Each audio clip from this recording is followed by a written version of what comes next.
Everyone, हम chapter number 5 देखेंगे, principle of inheritance and variation.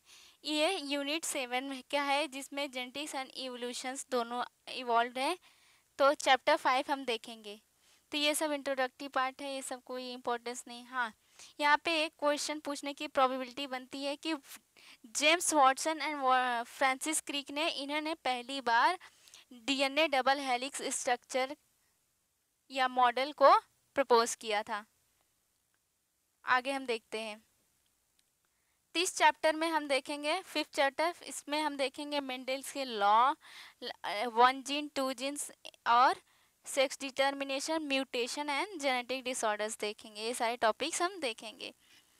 तो सबसे पहले हम देखते हैं कि क्यों जो एलिफेंट है वो why elephant always give birth only baby elephant not some other animals.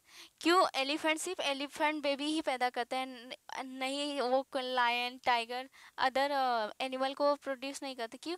क्योंकि जैसा ऑर्गेनिज्म है वैसा ही वो रिप्रोडक्शन करेगा, वो वैसे ही प्रोजनी उसकी होगी। मैंगो का जो सीड है, क्यों वो मैंगो प्लांट ही देगा, ऐसा नहीं कि वो पपाया देगा, गुआवा देगा या पियर्स देगा या एप्पल्स। ये सब सारे फ्रूट्स नहीं मिलेंगे, एक मैंगो सीड से हमेशा मैंगो ही बनेगा। And given that they do are offspring identical to the parents, तो जो ऑफस्प्रिंग है वो अपने पेरेंट के आइडेंटिकल होते हैं और they are so difference in some their characteristic, या उनमें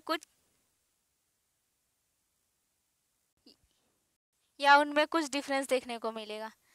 तो ये सारी चीज़ें हम जब देखेंगे जेनेटिक्स में, ये सारी चीज़ें इंक्लूडेड हैं इन जेनेटिक्स में।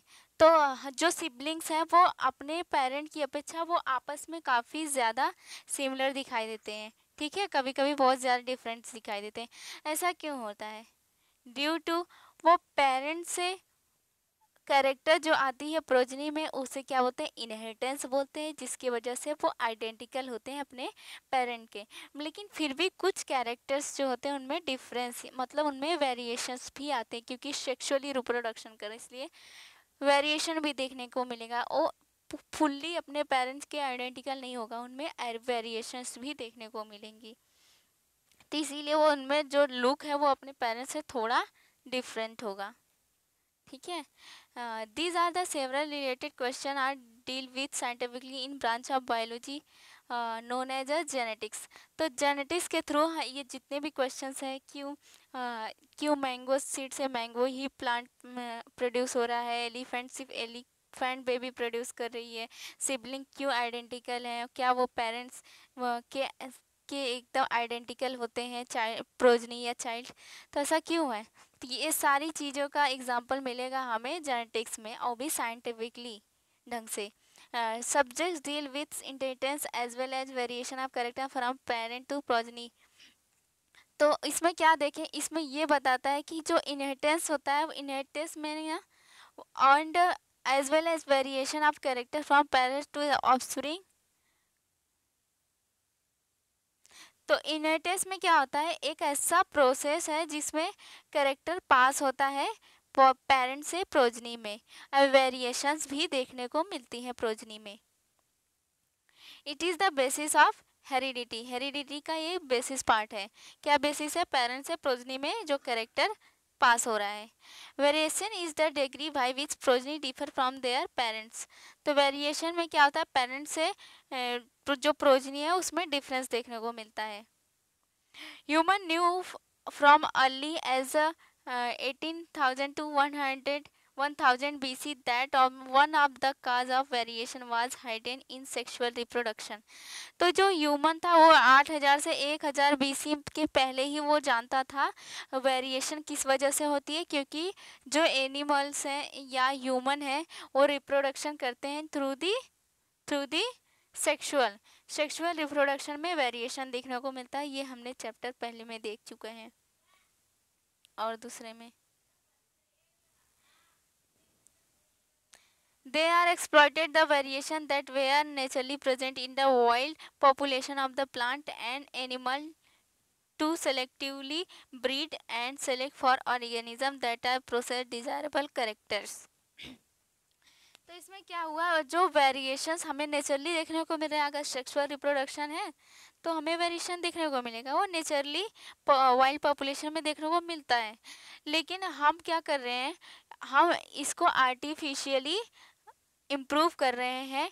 हम सेलेक्ट कर रहे हैं ब्रीड या ऑर्गेनिज्म को जिसमें डिज़ायरेबल करेक्टर है, जो करेक्टर हमें चाहिए वो उस उनके बीच में हमें क्या कराएंगे, फर्टिलाइजेशन कराएंगे या सेक्सुअल रिप्रोडक्शन कराएंगे, और जिससे हमें क्या मिलेगा, हमें एक डिज़ायरेबल करेक्टर का ऑर्गेनिज्म मिल जाएगा। और इसका सबसे बेस्ट एग्जांपल है साहिवाल काऊ, जो आर्टिफिशियल सिलेक्टेड किया गया था, उसके डिज़ायरेबल करेक्टर हमने चूज किया, और वो डोमेस्टिकेटेड फ्रॉम द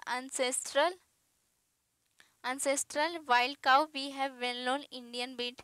तो ये एक इंडियन ब्रीड है Sahiwal cow in Punjab, artificially selected किया गया और इसे प्रोड्यूस किया गया। We must however recognise the our ancestor knew about the inheritance of the character and variation. हमें इससे पता चलता है कि जो हमारे ancestor हैं, जो वो पहले से ही ये इनहेरिटेंस ऑफ कैरेक्टर है, वो इनहेरिटेंस हो रहे हैं पेरेंट्स से प्रोजनी में, ये पहले से उनको ये आइडिया थी, लेकिन ये साइंटिफिक लेवल पे आगे इसको प्रमोट किया गया। साइंटिफिक लेवल पे ये बातें उन्हें नहीं पता थी। अब आते हैं मेंडल्स लॉ पे। Mendel law of inheritance, Mendel ने क्या क्या काम किया था और चीज़ें हम देखेंगे। मेंडल को फादर ऑफ जेनेटिक कहा जाता है, मेंडल को फादर्स ऑफ जेनेटिक्स कहा जाता है, ठीक है। और हम दो चीज़ें देख लेते हैं कि जो मेंडल का जो बॉर्न डेट है 1822 में, क्वेश्चन में पूछा है इसलिए मैं बता रही हूँ। तो 1822 में इनका डेट है ऑफ बर्थ है, एंड डेट ऑफ इनका डेथ, उनकी डेथ हुई थी 1884 में, 1884 में उनका डेथ हुआ था। ये दोनों भी बॉर्न एंड डेथ याद रख लेना क्योंकि क्वेश्चन में पूछा गया है। तो अब हम इनके बारे में देखते हैं। इनके देखने से पहले एक चीज़ बहुत अच्छे से याद रखना, जो मेंडल का वर्क था, उन्होंने पाइसम सटाइवम एक पी है, गार्डन पी है, उस पर वर्क किया था। उस पर उन्होंने 7 कैरेक्टर चूज किए थे। उस पाइसम सटाइवम में 7 कैरेक्टर को उन्होंने चूज किया था। वो कौन कौन से कैरेक्टर हैं वो देख लेते हैं। सबसे पहला कैरेक्टर है सीड शेप, दूसरा सीड कलर, फ्लावर कलर, तीसरा, चौथा पॉट कलर, फिर pot shape, flower position and stem height. तो इनके भी ये जो कैरेक्टर्स थे, वो भी कैरेक्टर्स में जो थे वो जो कैरेक्टर थे वो कंट्रास्टिंग कैरेक्टर थे, अपोजिट कैरेक्टर थे। कैरेक्टर में जो ट्रेड थे वो अपोजिट थे। तो शीड शेप में round dominant wrinkle recessive trait था। सीड कलर में येलो शीड जो है वो डोमिनेंट ट्रेड है, ग्रीन जो होता है wrinkle trait. Flower colour violet dominant, white recessive. अब आते हैं पॉट शेप। पॉट शेप पूरा फुल है तो वो डोमिनेंट है, कंस्ट्रिक्टेड है तो वो recessive. Pod colour green and yellow recessive. जबकि सीड, अगर पॉट की जगह पे सीड बोला तो इसका उल्टा होगा, जो येलो होगा वो डोमिनेंट होगा अगर सीड बोला तो, अगर पॉट बोला तो ग्रीन डोमिनेंट होगा, याद रखना। फ्लावर का position axial dominant, terminal recessive, and stem की हाइट टॉल एंड डॉफ, ठीक है। ये 7 कैरेक्टर लिए थे, इसी पे इन्होंने वर्क किया था मेंडल ने। तो अब हम देखते हैं मेंडल की सारे एक्सपेरिमेंट के बारे में। It was during the mid-19th of century that headway was made in the understanding of the inheritance। तो जो 19th सेंचुरी के मिड में इन्होंने बताया था इनहेरिटेंस के बारे में। तो Gregor Mendel conducted hybridization experiment on garden pea for 7 years। तो मेंडल ने 7 साल गार्डन पी पे या उसको होते हैं पाइसम सटाइवम पे वर्क किया, वो भी हाइब्रिडाइजेशन एक्सपेरिमेंट करके। वो सन याद रखना 1856 से 1863 के बीच में, ये 7 साल का गैप है। And propose the law of inheritance of living organism. तो उन्होंने पाइसम सटाइयों पे 7 ईयर काम किया और एक्सपेरिमेंट किया, हाइब्रिडाइजेशन एक्सपेरिमेंट किया और फिर इसके बाद बताया इनहेरिटेंस ऑफ कैरेक्टर, जो पेरेंट से पोजनी में ट्रांसफ़र हो रहे हैं वो कैरेक्टर, उसे क्या बोलते हैं, इनहेरिटेंस। ये उन्होंने एक्सप्लेन किया। During Mendel investigation to inheritance pattern, it was first time that the statistical analysis and mathematical logic were applied to the problem in biology। तो पहली बार इसमें एक चीज़ बहुत अच्छी देखने को मिली कि जो पहली बार के statistical and mathematical logic apply किया गया था बायोलॉजी में, जो मेंडल ने किया था। ठीक है, उन्होंने अपने एक्सपेरिमेंट पे, हीच experiment had large sampling size, उनका जो एक्सपेरिमेंट था वो काफ़ी बड़ा था, अच्छे मतलब काफ़ी उन्होंने काफ़ी जनरेशन लिया, which have greater credibility to the data he collected. Large sampling size इस मतलब इन्होंने कई सारी इनहेरिटेंस को या कई सारी जनरेशन को इन्होंने जनरेशन पे वर्क किया इन्होंने। एक बाकी देखो, अगर पाइसम सटाइवम इन्होंने इसलिए चूज किया था क्योंकि इनकी जो लाइफ स्पैन थी वो कम थी, जिसकी वजह से उसकी कई जनरेशन पे उन्होंने वर्क किया। ठीक है, इसीलिए उनकी जो डाटा थी वो क्रेडिबल थी, लोगों को इसे प्रमाणित किया इन्होंने। Also the confirmation his influence from the experiment on successive generation of his test plant prove that his result pointed to general rule of inheritance rather than being unsubstantial idea. तो इन्होंने जो इन्होंने हाइब्रिडाइजेशन एक्सपेरिमेंट के through कई generation तक इन्होंने heredity को check किया और उन्होंने एक रूल बताया।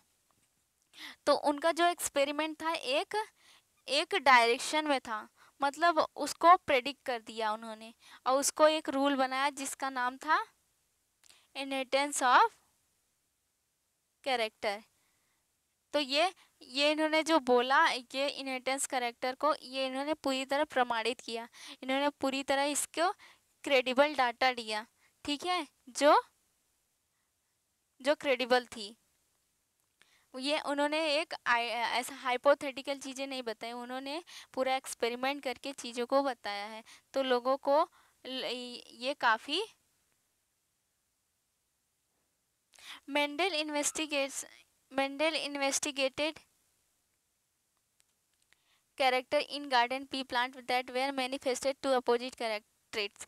तो मेंडल ने जो कैरेक्टर 7 कैरेक्टर लिए थे वो कैसे थे, वो अपोजिट, उनके में थे अपोजिट ट्रेट्स। अभी हमने अपोजिट ट्रेट्स पढ़ के आए, जैसे पहला हमने देखा सीड कलर जैसे seed yellow colour dominant and green colour is recessive. तो ये अपोजिट ट्रेट है, डोमिनेंट एंड रिसेसिव।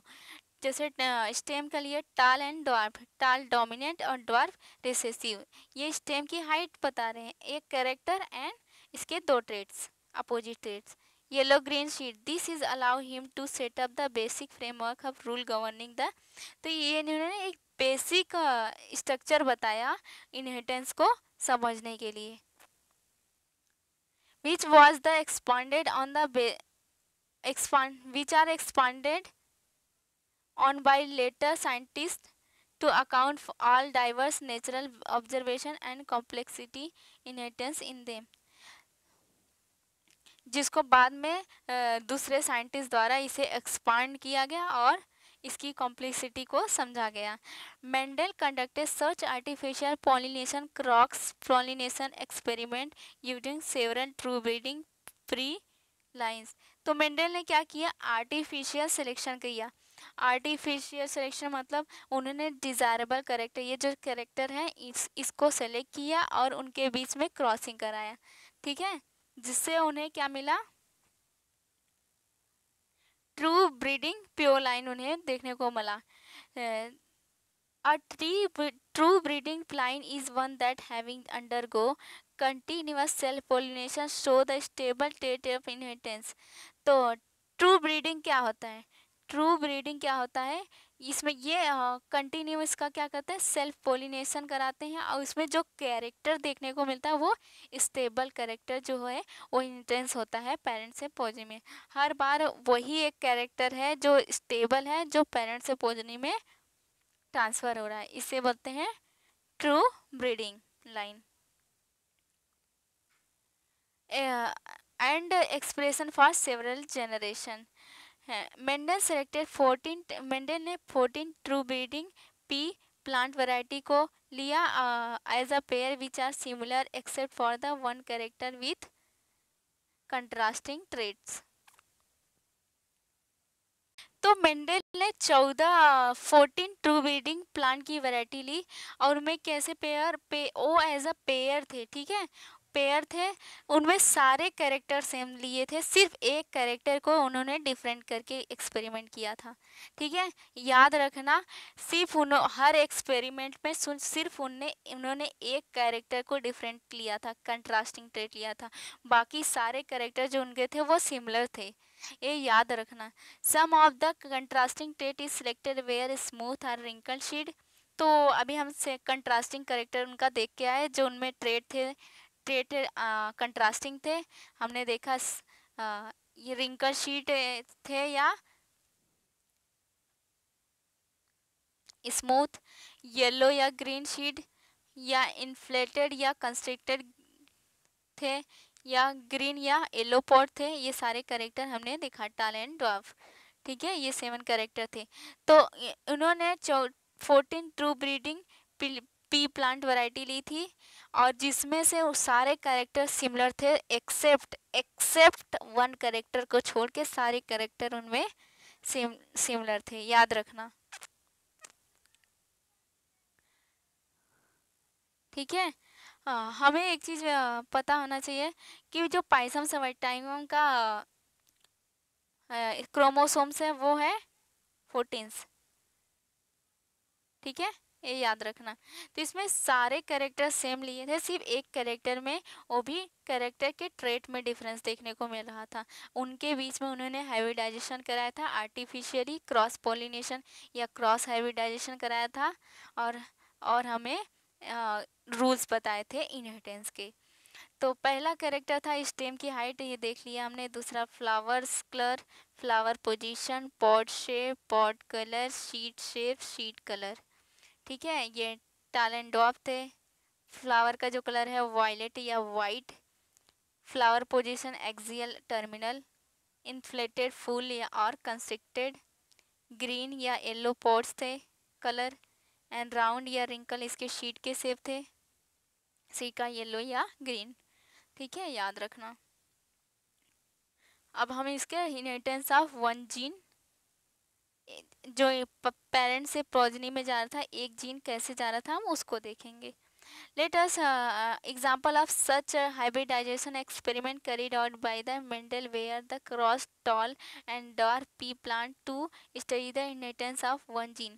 तो हम यहाँ पे वन जीन का कैसे इनहेरिटेंस हुआ इसके बारे में देखेंगे। उन मेंडल ने क्या किया, एक क्रॉस बीच मेंडल ने पी प्लांट में क्रॉस कराया बिटवीन दी टाल एंड ड्वार्फ पी प्लांट के बीच में, ठीक है, tall and dwarf P plant के बीच में उन्होंने क्रॉस कराया। देखो इसमें कौन सा करेक्टर डिफरेंस, सिर्फ यही एक करेक्टर लिया गया है, बाकी सारे करेक्टर उस पी प्लांट के क्या होंगे, सिमिलर्स होंगे, सिर्फ यही एक करेक्टर जो डिफरेंस है, उनके बीच में एक्सपेरिमेंट किया। अगर अच्छा क्वेश्चन में पूछ लेगा कि क्या बाकी सारे करेक्टर पूरा पी ही मतलब डिफरेंट था क्या, नहीं, सिर्फ पी का एक करेक्टर डिफरेंट था, एक पी का टॉल था, दूसरा पी ड्वार्फ था, बस, बाकी उसके सारे करेक्टर दोनों पी के सिमिलर थे, याद रखना, मैं जब बार बार बता रही हूँ ये चीज़। तो इसके बाद उन्होंने कैसे इस एक जीन को कैसे जा रहा है, ये जो एक जीन में डिफरेंस है वो प्रोजनी में कैसे जा रहा है, तो उसके बारे में हम देखेंगे। He collected that the seed produce as a result of this cross grew them generate the first hybrid generation. This generation is called filial one. And Mendel observed the all F1 progeny were tall. तो जब टाल and dwarf plant के बीच में cross कराएंगे या hybridisation कराएंगे तो जो F1 जनरेशन में सारे प्लांट कैसे होंगे, टॉल होंगे। कैसे होंगे, टॉल होंगे। Like one of its parent, वो अपने पेरेंट से किसी एक पेरेंट के जैसे ही होंगे। नॉन वेयर ड्वार्फ, ठीक है, जो टाल वाला पेरेंट्स है उसके जैसा ही होगा, ड्वार्फ के जैसा नहीं होगा।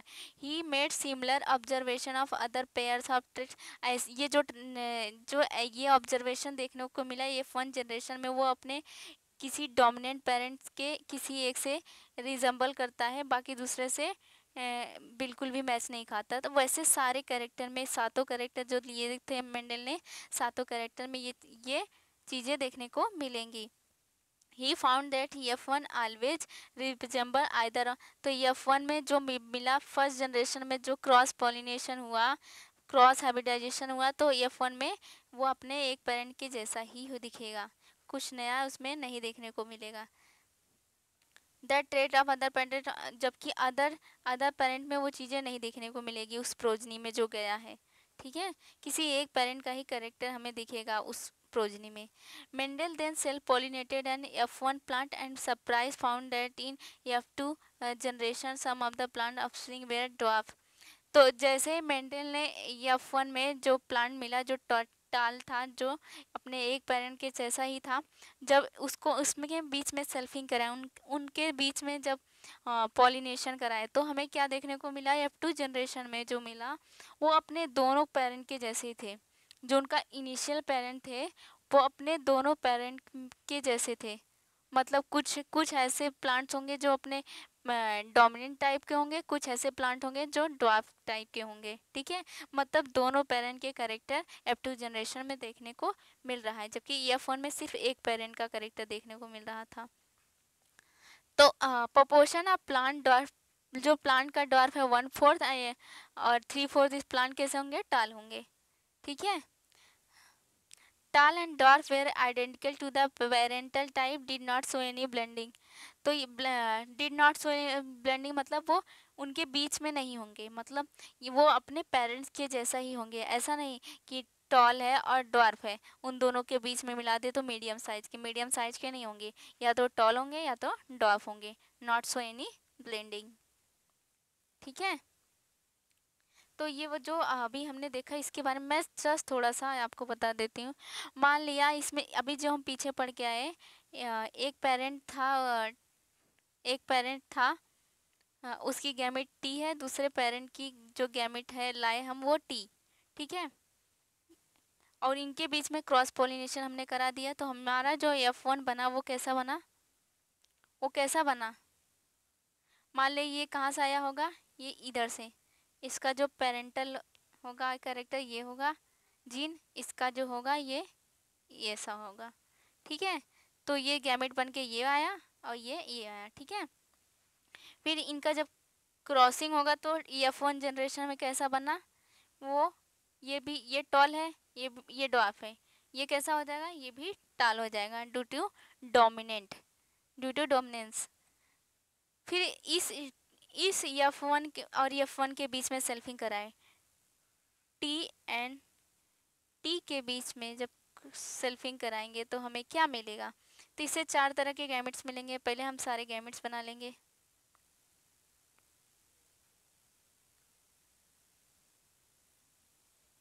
अब हम इनके बीच पोलिनेशन कराएंगे, तो हमें एक बार इसके साथ, एक बार इसके साथ, सॉरी एक बार इसके साथ, एक बार इसके साथ, तो कैसा होगा,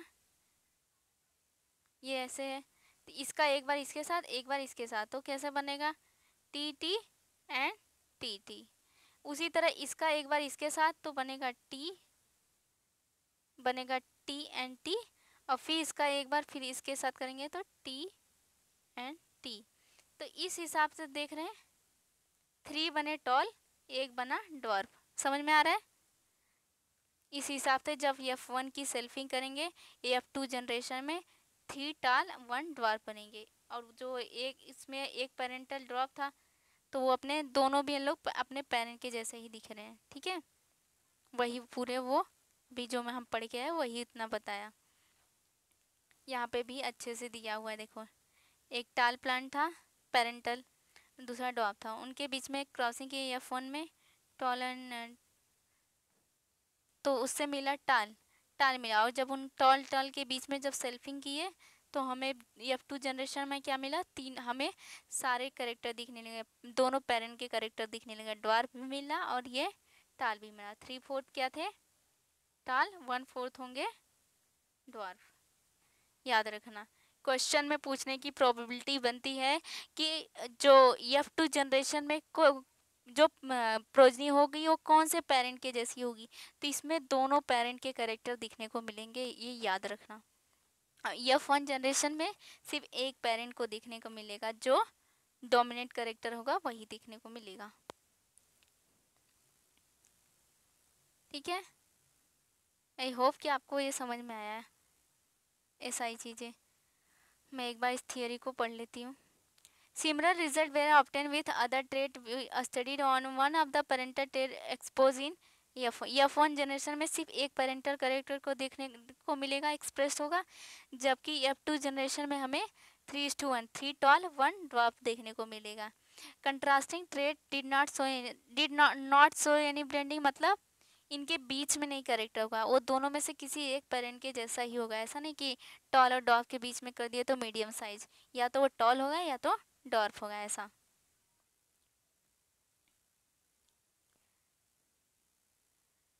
Based on these observations, Mendel proposed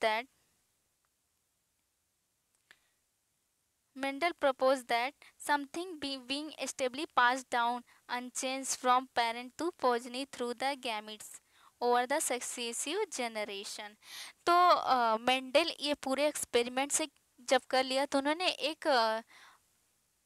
उन्होंने एक ऑब्जर्वेशन देखा कि कुछ तो ऐसा कैरेक्टर या फैक्टर है, कुछ तो ऐसी चीज़ है जो स्टेबल है और हमेशा स्टेबल है, अनचेंज्ड है, मतलब स्टेबल है तो चेंज नहीं होगा, और वो पेरेंट से प्रोजनी में हर बार वो गैमिट के थ्रू पास हो रही है हर जनरेशन में। तो उसका नाम क्या था, वो जो स्टेबल चीज़ था उसका नाम था जीन या फैक्टर, उसको क्या बोले, फैक्टर। फैक्टर ये है जो आज के टाइम पे हम इनको जीन बोलते हैं। तो वो स्टेबल थे, अनचेंज थे, और वो गैमिट के थ्रू हर जनरेशन में पास्ड होते हैं। ठीक है, इसे बोले इनहेरिटेंस। पेरेंट्स से प्रोजनी में यही जाता है, यही जीन जाता है जो करेक्टर्स लिए रहते हैं। ये जीन क्या लिए रहते हैं, कैरेक्टर्स लिए रहते हैं, इन्हीं की वजह से कैरेक्टर एक्सप्रेस होते हैं। Gene therefore are unit of inheritance, they are contain information that required to express a particular trait in organism। तो जीन जो होता है वो इसीलिए उनको क्या बोले, यूनिट ऑफ इनहेरिटेंस। इसको बोले इनहेरिटेंस का ये एक स्मॉल यूनिट है जो पेरेंट से प्रोजनी में पास होता है। और ये जीन जो होता है वो क्या लिया रहता है, इंफॉर्मेशन लिया रहता है कि कौन सा कैरेक्टर एक्सप्रेस करना है, कौन सा ट्रेट एक्सप्रेस करना है उस ऑर्गेनिज्म में। तो जैसे कोई गोरा है या काला है, इसकी भी जीन है, तो जैसी जीन होगी, जैसे माता पिता से वो जीन आएगी जिस फॉर्म में, वैसे ही वो होगा। अगर पेरेंट्स काले हैं तो जो गैमिट्स होगी वो वही वाली गैमिट्स आएगी जो काला एक्सप्रेस करती है, और वही प्रोजनी में भी जाएगी, इसीलिए वो जो बच्चा है वो भी काला ही होगा। तो इसीलिए ये कैरेक्टर, वो जीन जो है वो कैरेक्टर लिया रहता है, वो जो एक्सप्रेस करता है ऑर्गेनिज्म में। ठीक है, जीन क्या है, जीन एक कैरेक्टर लिया रहता है, जीन कैरेक्टर्स लिए रहता है जो एक्सप्रेस करता है ऑर्गेनिजम्स में। ठीक है, याद रखना ये point.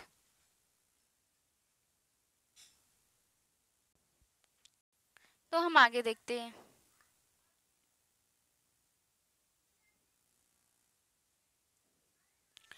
Jeans therefore all know in, ये हमने देख लिया। They are contain information that express in particular टेट of organism. Okay, gene which code for a pair of contrasting टेट आर नोन एज एलील्स। तो जो जीन होता है, जीन में क्या होता है, pair of traits, pair of traits, उसे नोन एज, इस ट्रेट को बोलते हैं हम अलील्स। ठीक है, तो एक जीन जीन किसे, जैसे मान लिया ये टी और ये टी, तो इसमें दो अलील है, एक अलील है ये दूसरा अलील है, और ये क्या पूरा बना लिया है, ये एक जीन है। पहली बात ये कंसेप्ट ध्यान में रखो, ये जो मैं बता रही हूँ, इन दोनों को मिला देंगे तो क्या बोल देंगे, जीन्स। क्या हो गया, ये जीन्स हो गया। ये दोनों भी अलील जो होते हैं वो सिमिलर हैं। तो क्या बोला, gene which code pair of contrasting टेट। कंट्रास्टिंग माने अपोजिट, मान लिया ये टी ए है दूसरा टी ए है, और ये बना है एक जीन, ये दोनों मिलकर क्या बना लिए, एक जीन, और दोनों के पास ये अलील है ये दूसरा अलील है, दोनों डिफरेंट फॉर्म ऑफ अलील्स हैं। एक अलील जो डोमिनेंट है इसके लिए ये टॉल है और ये ड्वार्फ है, तो ये कंट्रास्टिंग ट्रेट है, कंट्रास्टिंग ट्रेट है और अलील्स हैं और फॉर्म करते हैं जीन्स को। याद रखना, ये चीज़ याद रखो, जिन which code pairs of contrasting traits हैं आर नोन एज अलील्स, इनको हम अलील बोल दिए, इससे बना होता है जीन से।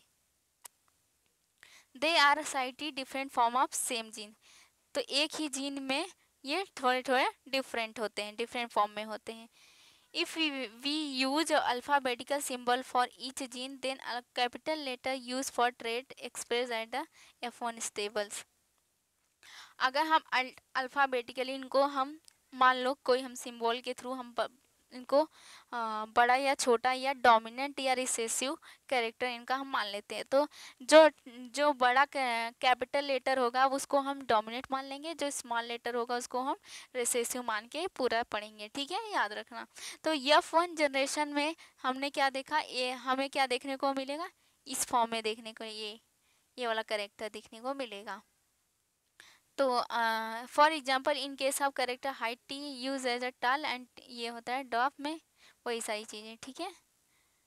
कैपिटल लेटर को हम डोमिनेंट करेक्टर मान लेंगे और स्मॉल लेटर को हम रिसेसिव करेक्टर मान लेंगे, ठीक है, उससे ही हम पूरा रिप्रेजेंट करेंगे। तो इस तरह से हमें जो अलील्स के फॉर्म है या ये जीन है, ये एक क्या है, ये एक जीन है, और ये डिफरेंट फॉर्म ऑफ ये अलील्स है, ये डिफरेंट फॉर्म ऑफ अलील्स, इसमें अलील्स जो है सिमिलर्स है।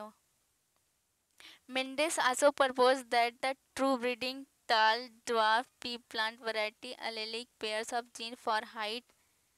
तो मेंडल ने पहली बार ट्रू ब्रीडिंग प्लांट ही लिया था, और उसमें से उन्होंने टाल एंड ड्वार्फ वैरायटी के जो जीन थे उसमें ये टाल एंड ड्वार्फ जो थे ये उसके अलेलिक थे, क्या थे, अलील थे। अलील क्या होता है, डिफरेंट फॉर्म्स जो लिए रहते हैं कैरेक्टर्स को, जीन में प्रेजेंट होते हैं जो डिफरेंट टाइप ऑफ अलील्स, ठीक है। अलील माने alternate forms.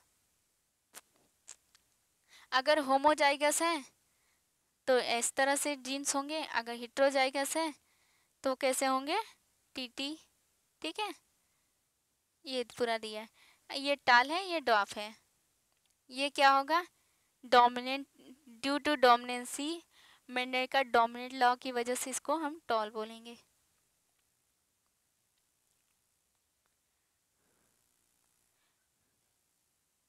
Mendel found that phenotype of F1 heterotype to be exactly like that in appearance। तो मेंडल ने क्या बताया कि जो F1 जनरेशन में हमें ये मिला था, याद है, F1 जनरेशन में ये मिला था टी, इस टी और इस टी के बीच में हम जब क्रॉसिंग कराए थे तो हमें ये मिला था, तो इसको हम बोले टॉल है, और टॉल को इसे भी टॉल बोल रहे हैं क्योंकि कैपिटल है। इन दोनों की जो अपीयरेंस है वो सिमिलर है। ऐसा क्यों हुआ था, propose that in pair of dissimilar factor one dominant other in। तो मतलब अगर जो पेयर ऑफ अलील्स हैं अगर वो डिफरेंट है या डिसिमिलर है तो उसमें जो डोमिनेंसी होगी जिसकी वो एक्सप्रेस होगा। यहाँ पे एक टॉल है एक डॉप है तो टॉल वाला हमें एक्सप्रेस होगा, इसलिए इसको हम टॉल बोल दिए, ठीक है। तो dominant factor while other factor is recessive, तो जो स्मॉल टी होगा रिसेसिव होगा, जो कैपिटल होगा इसको डोमिनेंट। ऐसा माने हैं पढ़ने ऐसा समझने के लिए हमने इसको ऐसा हाइपोथेटिकली कह दिया कि कैपिटल लेटर है तो डोमिनेंट और स्मॉल लेटर है तो रिसेसिव मान लेते हैं, ऐसा हाइपोथेटिकली माना है हमारे समझने के लिए, ठीक है।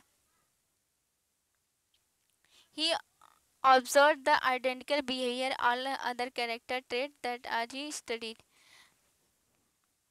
ये जो ऑब्जर्वेशन हमें F1 जनरेशन में दिखने को मिला, जो डोमिनेंट था वही एक्सप्रेस करता है।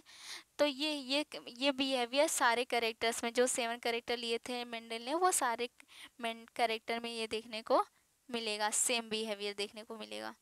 It is convenient to use capital and lower case of alphabetical symbol to remember this concept for dominance and recessiveness. तो ये डोमिनेंस या रिसेसिव क्यों बता रहे हैं? ऐसा नहीं हम टी को टॉल कर दिया और डॉर्क को डी ऐसा नहीं लिखेंगे। हम अच्छे से हमें टी और डी ना लिख के हम small capital T small T में पढ़ेंगे, ठीक है। ये स्मॉल टी है तो डॉर्क, कैपिटल टी है तो टॉल, ऐसा मानेंगे हम। डी ना सुन डी नहीं मारेंगे, डी नहीं करेंगे, क्योंकि इससे बहुत रिजम्बलिंग हो जाएगा, फिर चीज़ें समझने में प्रॉब्लम होगी, ठीक है। इससे डिफ़िकल्टी हो जाएगी रिमेंबर करने के लिए, इसीलिए हम टी और डी न मान के कैपिटल टी स्मॉल टी को ही मान लेंगे, टॉल एंड डॉर्फ, ओके।